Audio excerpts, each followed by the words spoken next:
Hey guys, it's Dr. Justin Marcagiani here. I'm with Evan Brand. Today we're going to be chatting about blood sugar issues and the immune system. And of course, we'll connect it to the coronavirus here today as well. We want to make sense of why our immune system may be weak and how we can accelerate it and improve it so we can deal with all kinds of different viruses and infections, including the coronavirus. Evan, how are we doing today, man? Hey, I'm really excited to chat with you about this. We've been looking at several different charts and graphs. There's just so much stuff to keep up with. There's just so much data that it could even be overwhelming for us, just because we're looking at so many different numbers from so many different places. But one thing that's consistent across the board is we're seeing that people that have comorbidities are ending up in a more critical shape.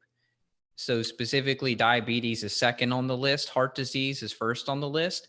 So that's pretty interesting because uh, diabetics are ubiquitous in America, and arguably we're one of the highest diabetes incidents of any country out there.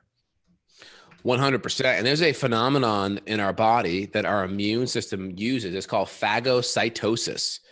And phagocytosis involves like our macrophages and monocytes gobbling up viruses. So imagine a Pac-Man or a Pac-Woman, and they are literally just basically grabbing various bacteria and viruses, and it's gobbling it up. Now, when it so basically it gobbles up a virus, it invaginates it, meaning it's like you taking food and you swallowing it. It's now inside of your body, and your body digests it. Your immune cells do the same thing with viruses. And when you have high levels of insulin, insulin actually decreases that process. It's kind of like if you're nauseous or sick, you don't want to be swallowing or eating food, right? Therefore, you can't digest the food that you're eating. Well, it's kind of like that with your immune cells. When your immune cells have high levels of insulin, it's going to be harder. Your immune cells will be nauseous to a lot of that bacteria and viruses and won't be able to digest it and break it down. Now, really important because that process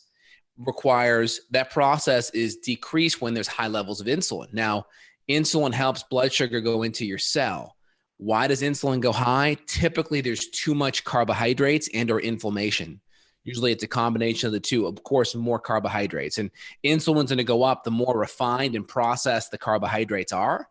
And of course, more inflammatory the carbohydrates are. So some people may have a big insulin spike with grains because one, grains will eventually break down to carbohydrate and glucose in your body, but also the more inflammation the grains cause, especially if you're gluten sensitive, that may create a cortisol spike and immobilize even more sugar, right? So carbohydrates going to bump up your sugar, but your immune response and inflammatory response to it can even increase it even more.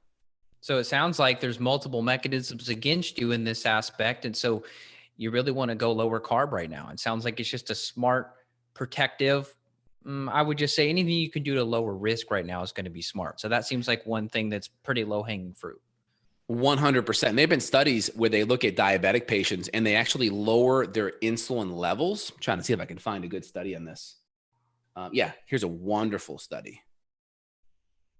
Okay, here. Well, I'm going to tell you, while you're pulling that up, I'm going to tell you what I saw over the weekend, which was a video from a doctor who had reported that out of, I think it was 23 patients that were in his unit that were in really bad shape, 19 of those were confirmed diabetics. So 19 out of 23 that were in really bad shape, confirmed diabetics. So to me, that's pretty telling. And I'm sure there's bigger numbers out there. That's a pretty small patient group, but still helpful to have that data. Exactly. Let me go show you guys. So if you guys are listening on the podcast, we also have a YouTube version of this as well, where you can see the actual video. So that's important. So if you guys are driving, don't worry. We'll put the YouTube link down below. So if you want to watch the video, you can. I'm going to share my screen, Evan, so you can see. So This is really interesting here. Let me just show you all this. So what they're actually showing here is this. You can see here's the ingestion rate. This is your neutrophils and or your phagocytosis happening by your macrophages. So this is ingestion. So this is like your immune cells eating stuff. And this is blood glucose. So as you can see, as your blood glucose goes up, what's happening to your white blood cells being able to eat these viruses and bacteria? It's dropping. Do you see that trend there? Yeah. So you can look here. Let me just kind of draw it up for you guys so you guys can see it and it makes sense. I'm going to make sense of this all. So you can see the general trend is this. It's down. Now, again, these are really high blood sugar ranges, 300, 400, 500. But you can see even at 100, 110, that trend already starts. So let's say your blood sugar only goes to here, like 150, 160. Well, you're still having a decreased immune function, right? Yeah, I mean, I've had instance where I've taken my blood glucose after doing like rice, for example, and the blood sugar can go up into that range for sure. Yeah, and the thing is, if you're eating every 4 hours or you're drinking a lot of alcohol or soda, you're constantly jacking your blood sugar up, right? Blood sugar is going up chronically, which is then driving your immune system down. And again, you have to be, kind of more in the diabetic range to get over in these levels, but it's, it's not impossible for someone to go up to 150, 160, 180 acutely after a meal. And then if you're chronically consuming excess carbohydrates, refined sugar, processed grains, you could keep your immune system, your blood sugar a little bit low, and that could keep your immune system, if you're at this ingestion rate over here of, let's say, 75 or 80, and you drop it down, let's say, to 65, well, guess what? That's like a 30% drop in your immune function. That may be just enough to get you sick. Does that make sense? It does. Makes perfect sense. Well, and So, of course, autoimmune too, right? If you have some autoimmune diabetes stuff going on, I'm sure that's going to play into this. We're talking just stuff that you could easily do and try to help support if you're in the type 2 category, but type 1 would still apply. exactly. Yep. And this is, there's a lot of different studies on this that are looking at glucose and immune function. This is pretty common. So it's really important to be able to know there's a connection. And again, a lot of these studies connect it to like diabetes or type 2 diabetes, which is fine, but there's an in-between area between having healthy glucose levels and being diabetic. And a lot of people are in this pre-diabetic, whether we call it, there's starting to be this insulin resistance. It's subclinical. It's not at that 126 milligrams per DL of blood sugar. You may be just chronically above 100, 110. And what does that mean? You may not have a 20 or 30 or 40% immune reduction. You may just have like a 10 or 20%, right? And then that may be enough to get you sick. Yeah, that all counts though, right? You may say, oh, only 10% counts. reduction, but I want to do anything I can to build myself up and reduce risk. 110%. So there's a lot of studies on that, and I've talked about it. That's why right now, if you're worried about, coronavirus and other viruses, right? You really want to have your blood sugar under control. So leaning more lower carbohydrate will be helpful. Also, a lot of the inflammasomes that are produced from the immune reaction, right? So when your immune system goes to fight a virus or fight an infection, it produces these inflammasomes. Well, it produces cytokines to go after what's happening, right? And these cytokines create an immune response. And typically there may be lipopolysaccharides that are produced from the infection. And so what happens is these lipopolysaccharides also can create inflammation. And some of the byproducts of the inflammation that are produced are these things called inflammasomes. They're like inflammatory compounds. And what happens is these things inhibit nitric oxide. And nitric oxide is really, it blocks nitric oxide and it suppresses certain toll-like receptors. So dark pigmented fruits and vegetables are going to block the LPS, or that bad bacterial toxin that activates a lot of those inflammasomes. So doing bioflavonoids, elderberry, lots of high quality fruit and vegetables, especially lower sugar on the fruit, right? Because we talked about how high sugar stuff can decrease your phagocytes, right? So we want to make sure that we're on top of that and we can decrease a lot of that immune response, right? So the more refined and processed your carbohydrates are, when you make a lot of these cytokines, it's possible that your body is going to have this increased inflammasome activity, so we can really modulate it. So think of a lot of these compounds and bioflavonoids. We talk about like adaptogens for our immune system or adaptogens for our adrenals. This is like adaptogens for like the cytokine response in your body, which is really helpful. Yeah, and I don't know how powerful that would be, like eating a handful of blueberries versus doing like Japanese knotweed or some of these other cytokine herbs that we've discussed. But to me, it's all on the table at this point. Yep, exactly. I mean, you're going to eat anyway. You're not going to just, get your calories and your nutrition off of herbs, right? Mm-hmm. Just not going to happen. But can you use good herbs and nutrients that are supplemental for the immune system, along with, fresh blueberries or really good quality bioflavonoids that are going to be in your vegetables and low sugar fruit? Yeah, I think so. And then of course, leaning more on the lower carbohydrate side and improving your ketone levels, because ketones, they're going to keep your immune system, or they're going to keep you satiated. And two, ketones don't have an effect that I'm aware of clinically of decreasing an immune response. And actually your body tends to increase ketones when you get sick. Let me walk you through that. So when you get sick, what tends to happen? You tend to get more nauseous, right? And then the nausea does what? It prevents you from eating, right? And then what does the eating do? You actually start going into what I call starvation ketosis, meaning you're not getting enough calories, but you're also going into ketosis too. Now that may be more on the severe side, right? Because your body's trying to, not worry about digesting food, it's worrying about digesting bacteria and viruses. Now that's more when you're sick, but what about the in-between? Can you start to push your body a little bit into ketosis? So you're starting to do some cellular autophagy and clean up some junk in your body? Yeah. And would the ketones be fueling the weakened immune response like sugar would? No, they won't be. They won't be, right? And we talk sugar. Sugar is typically sucrose. What's sucrose? Usually it's 50% glucose and fructose, or 55-45 if it's high fructose corn syrup, 55 fructose, 45 glucose. So all that gets broken down into the same thing. It's a big metabolic stressor is the key point here. And so any stress in the bucket, we're trying to analyze those. So we've talked about immune stressors. We did a whole podcast on different herbs to try to help calm the nervous system, because that's part of the stress. Now we're talking about the metabolic side of stress. So really, I mean, if you think of this whole thing as a spider web, if we look at someone who's getting critically ill, we're thinking they may have emotional stress in the bucket. They may have metabolic stress in the bucket, the dietary stress. They may not be sleeping well because they're up all night watching TV, for example. So they've got that melatonin cortisol disruption, which is also very impactful on the immune system, because we know melatonin is a super powerful antioxidant. It's one of the most powerful known to man and produced by the body. So to me, if you're trying to look at all the data and you're thinking, okay, what can I do? I think the wise decision is try to look at these puzzle pieces, look at the spider web, and try to systematically approach each of these categories, making sure you're getting to bed on time. Like I put my little girls down and I go to bed kind of early. I know I go to bed earlier than you, Dr. J. I go to bed like 9:30, 10, at the latest, sometimes even 9 o'clock. And in the winter, when it's dark, I may even go to bed sooner than that. So sleep is foundation one.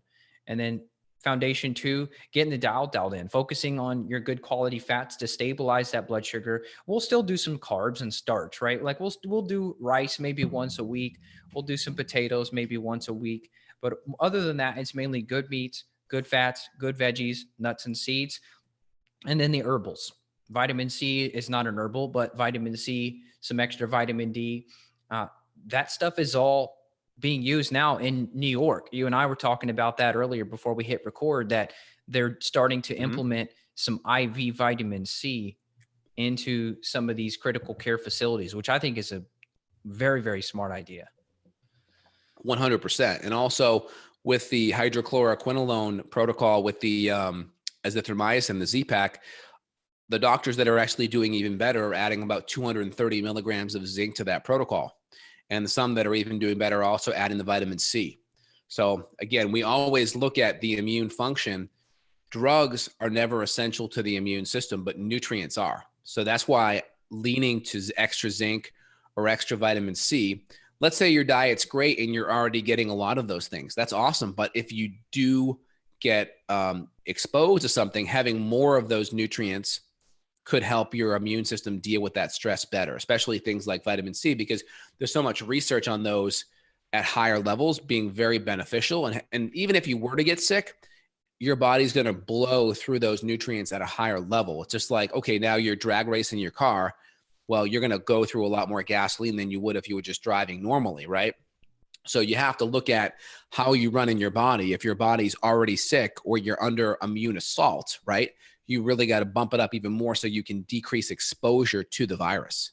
Yeah, that makes sense. So, and someone who's already stressed too, we know just by looking at organic acids testing, I mean, I would say 95%, maybe your number is a little different. 95% of people that we're testing clinically are showing really low in a lot of nutrients. So amino acids, various nutrients like vitamin C will show up low all the time. So to me, you may say that, oh, this is extra supplementation, but to us, it's kind of just baseline because so many people are deficient. So we're actually implementing those already, even if this weren't going on. 100%. And I see a lot of doctors out there that are throwing a lot of doctors under the bus that are recommending immune nutrients and immune support. But frankly, there's two differences in care. There's differences where we're working with someone in care and we're testing certain nutrients and we're being more specific and creating a longer term plan. But then there's, even with patients, a palliative approach where we may upregulate our immune system for a more acute response. Like if someone's going to be having more stress, or they're going to be flying on an airplane, or they're going to be around people that are potentially more sick, that's a difference to the protocol. We're going to be having more of a palliative immune boosting acute approach. This isn't more of a long-term program. It's more of an acute response because your body may be under more stress right now. And it's just trying to increase our terrain and our reserves so we can deal with something more specifically. So a lot of people get very dogmatic and want to nuance this and make it more difficult than it is. And of course, different people need different nutrients, but there's also general approaches that we can use across the board to give ourselves a little bit more of a bump across, the population without having to see each person as a patient and test everyone. Right, right. I mean, my thought of it is kind of like a road trip. You're not going to start a road trip with a quarter tank of gas. If you know you've got a journey ahead, you don't really know how things are going to end up. Are people close to you going to get affected or not? It's going to be wise to go ahead and fill up the tank with nutrition now. Even if you're someone who has zero concern, zero fear, worst case scenario, something did happen to you, but I think it would be wise to just, it's a prep. It's sort of prepping your body, prepping your immune system, prepping the metabolic system, prepping the nervous system. Like last week, we did a show all about that, different herbs that we love and use to help with the nervous system. All of it counts. Also, when you get exposed to an infection, your needs go up. So ideally, you're already nutritionally supported in a way where your vitamin A levels are good, your C levels are good, your D levels are good. So when an infection hits you, it literally bounces off you. It can't even gain a foothold into your body, right? We know the coronavirus uses that ACE2 receptor site and it gains a foothold in, it uses this like filament to drop off the RNA inside the cell. And then it replicates, and then you have an immune response. But if we can even prevent that pesky little mosquito from dipping its nose into that ACE2 receptor site, then that prevents this whole issue from happening. So it's keeping your immune, it's like kind of like, hey, we're going to replace the locks on our door. We're going to maybe put a Ring camera out there. I may put an ADT sign or something to make people feel, hey, we're watching this receptor site, this home a little bit better. And it may prevent someone from even accessing the home or the cell. Does that make sense? Yeah, it's a great analogy. I love it.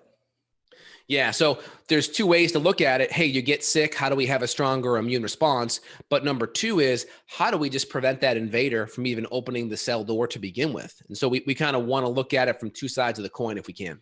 Yeah. And of course, you can't sign in blood and say, hey, look, if you do all the right things, you're going to have guaranteed protection. But to me, it makes sense that you could reduce risk. I mean, if we look at, just try to comparatively look at the vitamin D levels in the flu, we know just by looking at the data, you can see in general, lower vitamin D equals increased risk. So the data is there on this. This is not stuff we're just making up on the fly to sell some vitamin D. No, it's there. Yep, 100%. And also, some patients kind of wrote in here, well, what does fasting help? Well, it depends. If you're sick, fasting can definitely help, but we still want nutrition to come in. I would just lean in maybe on some collagen amino acid smoothie, or maybe even just some bone broth or some gentle soup, because when you are sick, your immune system just kind of doesn't want to work as well because it's mobilizing that energy, right? When you eat food, half of the energy that you take in goes to the digestion process. It's kind of expensive. I use the analogy of using your credit card and having a 50% transaction fee on it. Hey, you buy a $100 pair of shoes. Well, you get a bill of $50 after the fact, right? Well, that's expensive. So if we can break everything down and make it easier on the tummy, or even go a little bit lower calorie for a day or two, but do it in response to your appetite dropping and nausea occurring. If you're not having a whole bunch of nausea or appetite drop, listen to your body, but you can always do a little bit of fasting, but try to make sure if you're not nauseous to get enough nutrition, right? Extra nutrients, potassium, vitamin C, proteins, fats, all that's going to be great. And if you start to feel your appetite going down, you can lean into a little bit more of a fast, but still rely on easy to access nutrition from bone broth or collagen amino acids or some simple smoothies. Yep, you said it best once on a call, which was that if you said there's no nutrition in starving. So you kind of have to weigh that balance of potential Mm-hmm. benefits and things getting upregulated, maybe more ketone production versus, hey, I'm just not having the blueberries and all the nutrition. To me, I would still say go 3 meals a day. Maybe you eat dinner at 6 and you don't eat breakfast till 8. That's a 14-hour fast. To me, that's plenty long enough at this point. Exactly. A lot. Now, again, the less sugar and carbohydrate you actually need less B vitamins and less antioxidants, because the more glucose and glycolysis that your body has to run, it actually requires more vitamins and more magnesium. So your nutritional needs will drop, but if you ain't really getting enough of those nutrients in, you're still going to need some of them. Okay. Yep. So getting them in there is important. A lot of the carnivore crew, they don't get a lot of those nutrients, but if you're carnivore, you're also going to be leaning on lots of grass-fed nutrients. And if you're eating healthy quality steaks, there's a lot of bioaccumulated nutrition those animals are going to get from those plants. So it's totally different if you're eating animals that are all grain-based versus ones that are more grass-fed. So if you're going to be leaning more on the keto or even carnivore side, just make sure the animal products are high quality. Yeah, one thing that some clients have said to me is that of course, they're not glad that stuff is shut down in the city, but I have had some people tell me, hey, now that I'm forced to cook meals at home, it's actually allowing me to get into new paleo cookbooks that I've had sitting on the counter, or try these new recipes for this grass-fed steak, or try, cooking some Brussels sprouts for the first time. So I want to try to, put some positive light into this, that people are with their families, hopefully at home, they're eating more good quality food. When everything Correct. is running normally, people are running out and they just don't think about it. I mean, even when I talk with William Shaw, the head of Great Plains Lab, here he is running a laboratory doing advanced testing, and I get him on the podcast and I'm like, yeah, take us through your diet. And he's like, oh, I eat out for lunch every day. It's like, no, Bill, don't eat out for lunch every day. So I guess you could do Chipotle and other higher quality things, but in general, now people are cooking at home more. So I'm hoping this is really encouraging people to focus on nutrition more. And I think it's been a real big wake up call for the general population that, hey, our health does matter. And we kind of waited for a crisis to focus on building ourselves up. But obviously this is not the way I would want it to turn out. But it's interesting now that people are wanting to wake up and think more about the choices they're making on a daily basis. Like, oh, maybe I don't want that alcohol because I know that alcohol is not good for my immune system. People are just starting to care more, which there's got to be some good out of that. Exactly. And then first thing is, we talked about the immune system and cortisol and stress. So this video, we're not going to go into the stats on what's happening with coronavirus. I'll do a video after this one where I go into the statistics of it. But let me just frame it a different way. All right. When it's all said and done, the mortality rate of this infection is far below 1%. Number one. Number two, 90% of people that get this infection are going to be asymptomatic. That means for every 10 people or every one person that gets the infection, 9 out of 10 minimum, maybe even higher. Dr. Shabbat's out of Ontario says maybe up to 20 people. So for every one person that gets it, 19 to 20 are going to be asymptomatic. As low as 9 to 10 will be asymptomatic. That means your body got exposed to the virus. It's having an immune response and you're showing no symptoms. So in other words, there's a 90+% chance that you're asymptomatic. And number two is, if you get sick and you actually have symptoms, 80% of those symptoms are going to be very mild.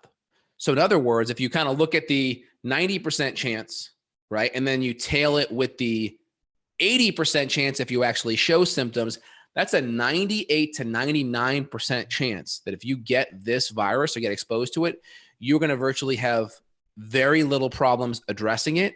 And you have a 90% chance that you won't even know you got it. So that's pretty awesome. So when you look at all the hysteria and everything that's happening on TV, you have to know those stats to begin with. And then the first thing I say is, am I doing more than 90% of the population? Or am I doing more than the 10% of the population that's really 10 or 20% out of that population that's getting sick? Am I doing more than 10 to 20% in regards to my immune system and health? And I would say if you're doing the right stuff, you're going to be in that 99% category for sure. Now, you're going to see lots of anecdotes on TV of one-offs of people getting sick. Number one, you don't know their health history. Two, you don't know their diet. You don't know what they eat. You don't know if they have any other pre-existing conditions. You don't know any of that stuff. So the problem is you're not going to have access to a lot of it. And the majority of people are going to be 75 and up and have multiple comorbidities, like 99% of people in Italy had. So if you look at it, if I say, oh my God, you have a 1% chance of dying, right? And you're going to feel something. And if I say, oh my God, you have a 99% chance of not even having an issue at all, you also feel something with your body and your mind immune wise. So let's flip it in our brain and look at it like from the 99% chance. And that's not a 99% chance of living. That's a 99% chance that if you get it, there's no issue at all. It's totally over your head. You don't even know what's going on. Yeah. And we'll wrap this up, but because I don't want to get too deep into this part, but I'll just. The mindset's very important though. Yeah. Well, and I agree with you, but what I'm going into is different, and I don't want to go off into a tailspin. But one thing that I'm noticing is that the media is focusing a lot on specific naming of people. So this celebrity has it, that celebrity has it, that celebrity has it. And it's almost as if it's to create, I don't know, more fear, because it's like, oh, I know that person. They think they know that celebrity. If it's patient 367, you're kind of like, oh man, that's bad for them. But if you're like, oh, Tom Hanks, it sort of, I think, creates a more visceral response. But as you mentioned, Tom Hanks has diabetes. I just read an article this morning about him having diabetes or being diabetic. I don't know if he still fits the diagnosis or what. But so as you mentioned just a minute ago, you lose sight of what else is going on with people. So it's really easy to compare and think, I'm a human, they're a human. But if they're diabetic and their diet's not good and they're traveling internationally, I mean, he was in like Australia, I think, traveling however many time zones to film for a movie. You can't compare yourself and your situation to them and think that you're just as vulnerable as them.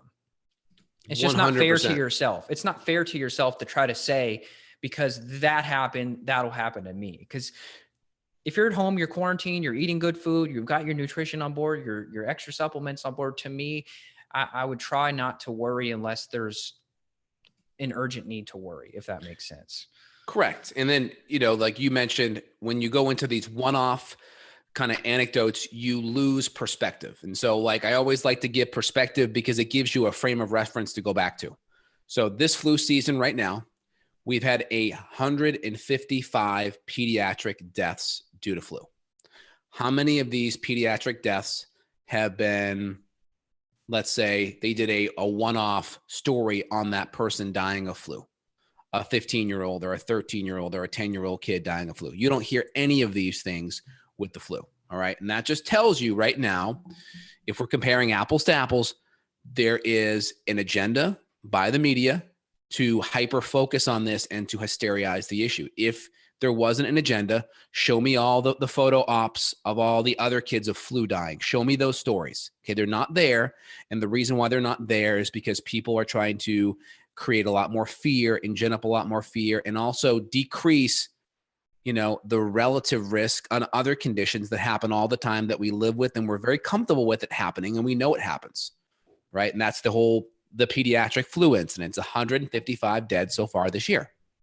Yeah, it's not good. It's not good. I wish I could change things, but I guess all we can do is try to help provide just a little bit of a different perspective than just the headlines.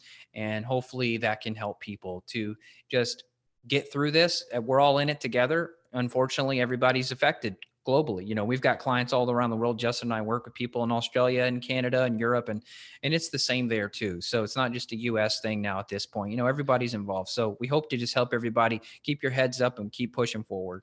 And also with the comparison, I don't want to minimize any of the 155 that died of flu that are pediatrics, that are kids. That's already sad. But just know all the information we're providing today is going to help you from all conditions. It's not like, hey, this supplement's going to just help you for the coronavirus or the flu virus. They're going to improve your immune system, and your immune system will be so much more intelligent and strategic in dealing with all types of immune stressors. So keep that in the back of your head. We don't want to make light of anything, but at the same time, we want to compare people's responses, and those responses reveal the emotional overdrive to get you to feel something more about this versus that. Yeah, good point about the immune support, right? This podcast will still apply a year from now, even if nothing in the media is like this. This applies all the time. So it just becomes a little more important now that you focus on this stuff. So, I've had some clients too reporting that they're stress eating. I mean, my wife went to Whole Foods, and guess what? All the cookies were sold out. The graham crackers, the cookies, any kind of sweet stuff. You could still get bad food at Whole Foods. It was all sold out. So even if it's a gluten-free cookie, that still is that blood sugar metabolic stress we talked about in the beginning. So I would say do the best you can to stay dialed in. This is maybe you have a cookie as a treat, but you don't want to go off the rails too much, because remember that metabolic stress is immune stress, and the immune stress weakens you. We don't want that. Exactly. Were there any other questions? I'm sorry. Yeah, I was just going to ask about any questions. I didn't have them pulled up. Yep. So in general, I'll pull it up here. We want to be on top of our immune system. And we also talk about the reason why the fear is so important is because of the cortisol response. And like you highlighted, that those surges of cortisol will weaken our immune system. And so the reason why I am so on top of it and you're so on top of it is we want to have a strong immune system. And if we can reframe how information is getting exposed to us, like I mentioned, versus the 99% chance of there being no issue at all, even with the infection, then that gets us a lot more hope, and that creates a different immune response. Yeah, and the cortisol affects the gut, and the gut, a lot of the immune system exists or happens. The immune system activity can happen from good gut health. So that's why you don't want that cortisol damaging that gut barrier. This is why athletes, after too hard of exercise, they may have diarrhea, for example. That cortisol can be damaging on the gut. Exactly. Yep. Exactly. And then I've Barb writes in about being worried about contacting her 95-year-old mother. Yeah. Just remember, just stay that 6 feet. The coronavirus doesn't have wings, so it can't fly. It's an aerosolized droplet that has to make its way over there. So number one, if you're afraid of being asymptomatic, you can always wear a mask, which will decrease the spread out your mouth. And for the most part, you're only going to have a spread if you're coughing. Right. So if you're not coughing and you're not actively sick, you're more than likely fine. You just keep a 6-foot distance, and then just make sure if you're going to interact with someone that could be immune compromised, make sure everything's washed going in there, washed in between. Don't ever touch something. And then if you're dealing with that person who's older, make sure they're washing in between and washing after you leave, and maybe washing down any counters that you may be near as well. Right. But that'd be the biggest thing. And if you're really concerned above and beyond, worst case, you could wear a mask if you're really concerned. But mask really going to matter more if you're healthcare people and you're interacting with people more, or if you are actively coughing or have a cough that you may not be able to control. Right. It's like a cough sometimes, or a sneeze. Right. Sometimes that can be hard to control. So if you're in that category where you feel like it could happen, then a mask may be smart if you have to interact with that person. But that 6 feet buffer zone will give you a lot good window. I saw the data. If you live in the same house as a person, you only have a 5% increased chance of contracting, 5%. So it's not that much more. And if you use good practices and you're not sneezing, then it gets even better. Yeah, I would just say if you're somebody who you're having like tree pollen allergies, since everything's blooming this time of the year right now, then, and you're going to be sneezing and you're not sure if you're a carrier, then yeah, I think that mask would be smart. Yep. And ideally, if that's the case, I just wouldn't interact. I'd be even further just to be safe. That too, until things pass. Yeah. Yeah. I've been using a lot of Instacart for my groceries, and that's been really helpful because they drop it off. And a couple of things you can do is you can do some of the On Guard or Thieves essential oil, and you can dilute a little bit of that in water and just kind of spray everything. If they drop off your groceries, nothing's really warm in there. You can leave it in the sunlight for like an hour or two, and the fresh air will typically kill any viruses as well. And a lot of times the Instacart people, one, they're wearing masks, and two, they're actually wearing gloves. So they're doing a pretty good job on their protocols for picking stuff up. Instacart's going to be a service that they'll do the grocery shopping for you. So they're doing a pretty good job. But if you want to go the extra mile, that's how you could do it on top of it. I just wouldn't recommend leaving meats or butter or those kind of things out in the sun, obviously for common sense reasons. Right. Is there anything else you want to highlight, Evan? No, that's it. Did you have any other questions that popped up that were relevant? If not, we'll wrap it up. No, I mean, there's a lot of things we could talk about in regards to the immune system and what we could do nutritionally, but we've done another podcast on that, so I don't want to be a broken record. So take a look, see those other podcasts for the references on what to do to boost your immune system up. And we'll try to put some links down below as well for y'all. All right, Evan, today was great. Hey, if you guys are having immune issues or you want to be more on the preventative side, or you're like, hey, I want to start getting my health better now, what better time than everyone being at home and having a lot more time to start working on these things. So feel free, head over to evanbrand.com, go reach out to Evan. And then Dr. J, myself at justinhealth.com. Feel free, you can click and schedule. We're happy to help you all out. And again, especially during this time, you don't have to drive to a doctor's office that could be loaded with lots of, flu and other viruses. And this is a great way to start moving forward while you got time. Absolutely. Yeah. We work 100% virtually. We may not mention that every time, but we assume most people figure that out by listening and looking on the website. But yeah, so we send labs to your door. You do those labs. UPS or FedEx picks those up and then returns them back to the lab. And then we jump on a call, Skype, FaceTime, Zoom, whatever. We then review those and then we make a protocol to get you feeling better. So that's how we work. And we're very blessed and very grateful for the opportunity. And the labs so far have been doing great with turnaround times. We haven't seen any lag or delay.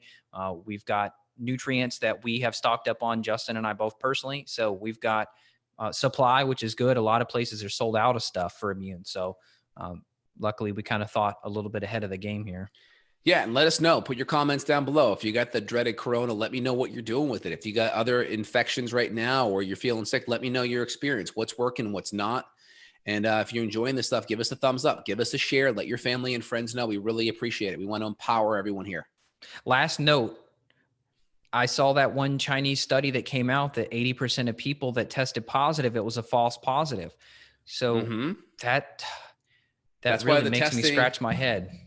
Yeah, I don't love the idea of the testing because it's going to create more numbers, and those more numbers are going to create more hysteria and more panic. And I always tell people more numbers actually mean that the virus is actually weaker, because that means the mortality rate actually drops, right?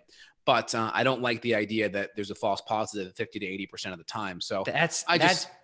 A maximum 80% false positive. I mean, that is humongous. If we just deleted 80% from the numbers of the cases, I mean, that would be unbelievable how different it would look. And then how I interpret that's a little bit different. How I interpret it is, if you're around people that could be immunocompromised or are going to be older, go through the extra precautions, whether it's you quarantine for them, or you go through extra measures like washing hands, which you should be doing anyway, but maybe you do gloves. Maybe you want to do a mask that you recycle just to be extra careful. I'm fine with that. Just pretend like you already have it, and more for the immunocompromised, more for the elderly. But get sunlight, get some fresh air. If you can leave your house and you're not in like New York City where things are congested, go in your backyard, get some fresh air, get some walk, get some vitamin D. All that stuff's going to be great. Don't be cooped up inside unless you're of that population risk factor and you're in a part of the country where you have to be. Everyone's going to do better getting that fresh air and vitamin D. Yep. And we're running our air purifiers like always too. So this would be another good time. If you don't have air purification, you are trapped inside, air purifiers are a good strategy. So we could put some links for that as well. We've got a couple of recommendations. And our air purifiers that we're recommending will filter out viruses. So if you're in that area and you're in someone's home, right, crank up that air purifier. That way it's going to clean everything out and less chance of getting more exposure. But again, risk factors are going to be pretty low if you're doing all the right things. Yep. Awesome. Well, check out the websites if you need help. Once again, Dr. J at justinhealth.com, me at evanbrand.com. We'll be in touch. You all take care. Excellent, everyone. You guys have a good one. Stay safe. Peace. Bye-bye.